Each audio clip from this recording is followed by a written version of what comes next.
The Western Roman Empire collapsed due to the barbarian invasions of the 5th century. Or did it? To entirely blame the fall of Rome to the migrations of tribes beyond the frontier into imperial territory would be a vast oversimplification. However, without any doubt, this movement of peoples, combined with a spiral of failures and mistakes made by the Roman ruling apparatus, was a major contributor to the rapid decline of the West in the 400s. This begs the question, could that have been avoided? And what would have happened if the Western Roman Empire survived? We'll be attempting to answer this question in this alternative history scenario. But before we continue, a word from our sponsor. Well, me. These videos take a while to make and I would be really grateful if you could support the channel over on Patreon, so I might continue making content and cover some of my subscription. Now back to the video. What exactly happened during the late 4th century that led to the disaster that was the following 100 years? Since very ancient times, historians like Tacitus acknowledged the warrior capabilities of the tribes west of the River Rhine. According to him and many others, the division between those groups is what kept them from becoming a serious trouble to Rome. As it turned out, Tacitus was quite right in his judgment. Between the 2nd and 5th centuries, the peoples of Germania would slowly begin coalescing into larger and larger tribal confederations. This was mainly the result of three things. First, Rome's policy of turning barbarians against other barbarians disrupted the balance of power in Germania, causing certain tribes to be overwhelmingly stronger than others. Second, Germania's interconnection with the Roman world grew with every past decade, eventually leading to a development in military technology among the tribes. Thirdly, the arrival of new threats to the east, most prominently the Huns, showed the people of Germania the need for a greater political unity.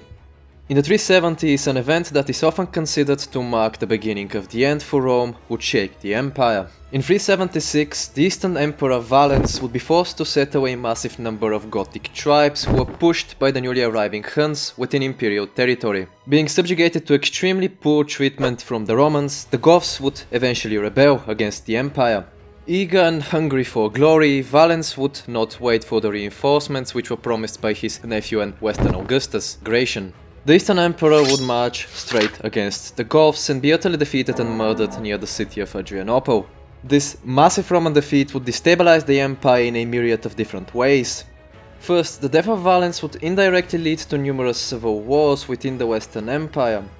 In the span of a decade, two usurpers would claim the imperial regalia. The first one was Magnus Maximus, a British general who would see Gratian murdered. The second usurper, a man named Eugenius, was a Roman nobleman and a puppet of the Frankish general Arbogast. Both of these usurpers would be defeated by one man, the new Eastern Augustus, Theodosius. However, those victories would come at a huge cost. The Second Civil War would culminate with the Battle of Frigidus, in which the Western usurper Eugenius would be annihilated by Theodosius. However, so many of the Western legions of the empire were slaughtered in this battle that the future rulers of Western Rome would be forced to recruit a massive number of barbarians from beyond the frontier to serve in their armies. Furthermore, the Goths who killed Emperor Valens were still rampaging in the Balkans. In the early 400s, a massive group of them led by a man named Alaric would invade the unstable West. This Gothic chieftain and his armies would even sack the city of Rome in 410. In the meantime, witnessing the instability of Rome, several massive groups from beyond the frontier would cross the River Rhine in 406, causing a lot of trouble and forcing the Roman government to cede them land in return for their military service. This would cause a collapse of the taxation system when the empire needed resources to raise armies the most. All this, combined with the incompetence of many of the sitting emperors and a myriad of other issues, would lead to the demise of the Western Roman Empire. Then, what if all this was avoided? Could have Western Rome survived if those invasions did not take place? Let us imagine a world in which Valens waits for the reinforcements of his nephew Gratian, and with them defeats the Goths, pushing them north of the river Danube. Such a change would have two major effects on the future of the empire. First, it would discourage barbarian groups from attempting to seize land from Rome, and second, the empire would not be forced to rely on barbarians as mercenaries as much as it did in reality. The first of the civil wars we mentioned would still happen, however this time Gratian would have one young skilled general as his right-hand man, Theodosius.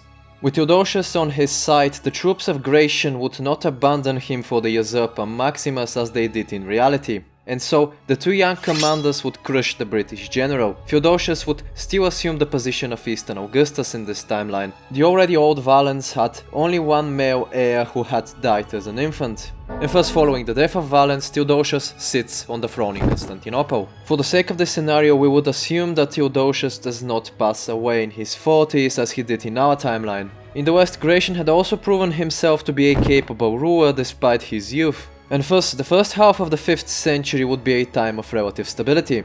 The only major threat to the empire would be the nomadic Huns. In the 430s and 40s, the powerful Hunnish warlord Attila would conduct multiple expeditions into the territory of the Eastern Roman Empire and probably the province of Gaul. Both halves of the empire would manage to deal with those raids.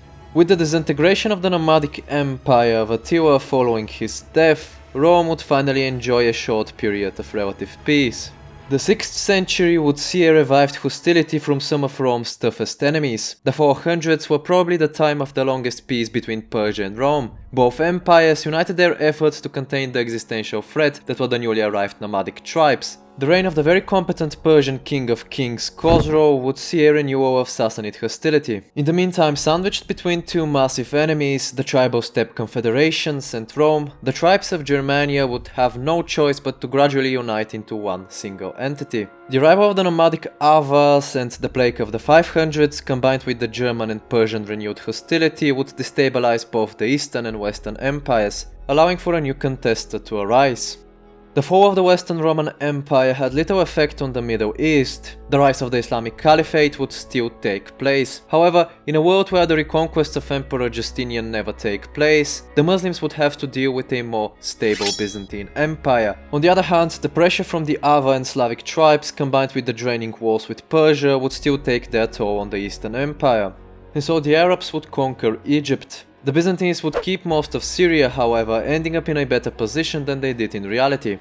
The Arabs would fail to spread their influence into the Maghreb and Spain, with the Western Empire successfully resisting the Muslim attempts on their lands. However, the united Germans and a new wave of Norse maritime marauders would eventually conquer northern Gaul and Britain. From this point onwards, predicting what would happen is near impossible. I would make the assumption that both the Eastern and Western empires would survive for quite a while, but experience occasional periods of instability. With the Seljuks, Mongols and Timurids, the Eastern Empire might be destined to eventually crumble.